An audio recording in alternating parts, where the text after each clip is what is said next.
தென்காசி மாவட்டம் கடையநல்லூர் அருகே காணாமல் போன 9ஆம் வகுப்பு மாணவன் கிணற்றில் சடலமாக மீட்கப்பட்டிருக்கிறார். இது பற்றின மேலும் விவரங்களை செய்தியாளர் சுலைமான் வழங்கிட கேட்கலாம்.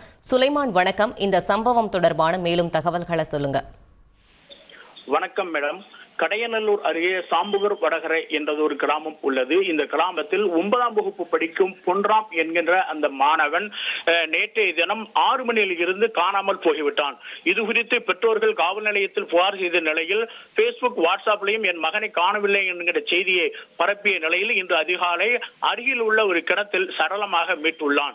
இது குறித்து காவல்துறை பெற்றோர்களிடத்தில் விசாரித்த பொழுது என் மகன் 9ஆம் வகுப்பு தேர்வு நடத்தி கொண்டிருக்கின்ற நேரத்தில் தொடர்ந்து இன்ஸ்டாகிராம், பேஸ்புக்கிலையும் அவன் தொடர்ந்தான முறையிலே செல்போனில் மூழ்கி இருப்பதை நாங்கள் பெற்றோர்கள் அவனை கண்டித்ததனால் மனம் உடைந்து நான் வீட்டை விட்டு வெளியேறுகிறேன் என்று கூறி அவன் இந்த நிலைக்கு தனக்குத்தானே தற்கொலை செய்து கொண்டான் என்பது இப்பொழுது தெரிய வந்திருக்கின்றது.